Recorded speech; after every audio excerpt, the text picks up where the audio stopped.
Hey, what is going on, everyone? In today's video, I just want to talk about how the server system works in Once Human. It's a little bit different than some other games, and I have seen some people kind of confused about it. So hopefully this video will help you out. If it does help you out, definitely like, comment, and subscribe to help with that algorithm. Really appreciate all the support on the channel lately. You guys have been amazing. And if you want to catch me live over on twitch.tv/MattyGorm, that link will be down in the description below. We've been playing a great amount of Once Human over there, having a great time, so definitely check it out when you can. But we are on the main menu right here for the beta, so obviously things are subject to change with the full release of the game.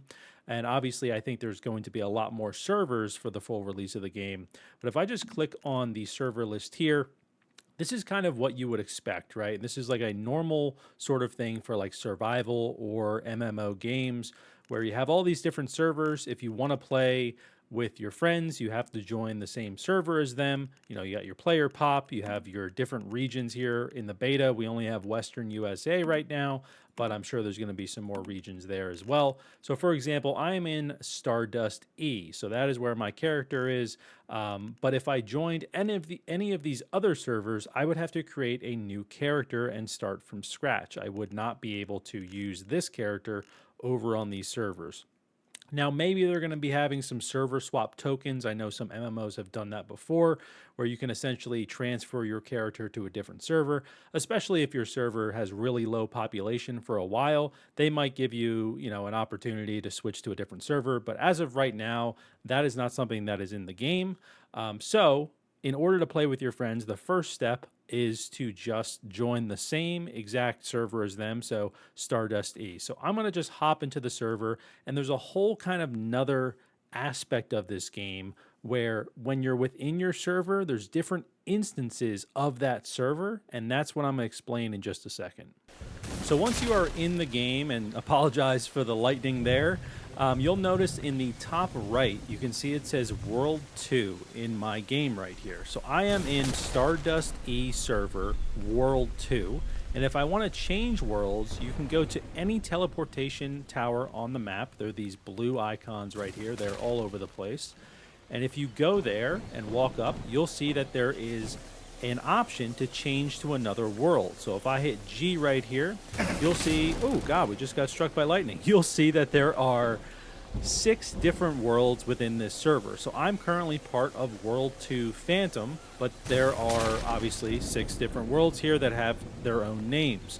So if I wanted to play with a friend, for example, I would tell them to join Stardust E World 2. And if they did that, we would be able to see each other on the map.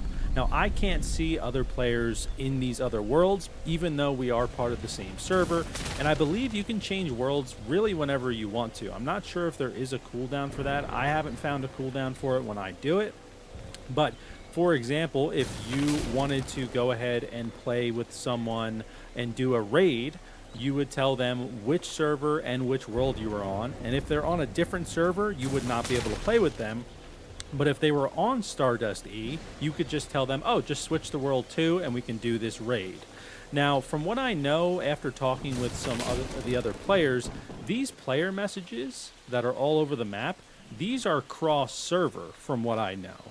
Now, that might end up being wrong. The devs really haven't talked about that too much, but these player messages here are cross-server because we're all on the same map. It makes sense that they are cross-server, but I believe that the chat, when you're actually talking to people in the world, and unfortunately the beta doesn't have a very active chat here, so it's hard to test this, but I believe that the chat is across worlds, but it's only on your server, because it wouldn't really make sense, right, if you were talking with people in the chat here, asking to start an event or asking to do an activity, and they were on a different server, they wouldn't even be able to play with you.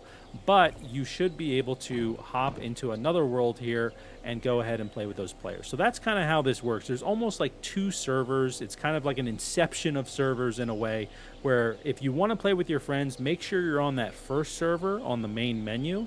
And then if you're not able to find your friends in the game, make sure you go to a teleportation tower here and switch to the same world that they are in within that server. So it's kind of interesting the way that Once Human works. Let me know what you guys think about this. Is this something that is confusing to you? Is it something that you actually like about the game? feel free to leave a comment down below. And again, if you are enjoying the content, I would really appreciate a subscription. That would be awesome. Help support the channel, help support the algorithm, all that good stuff. But thank you so much for watching, folks. I do appreciate it. I hope this brought some clarity to you. And yeah, have a great rest of your day.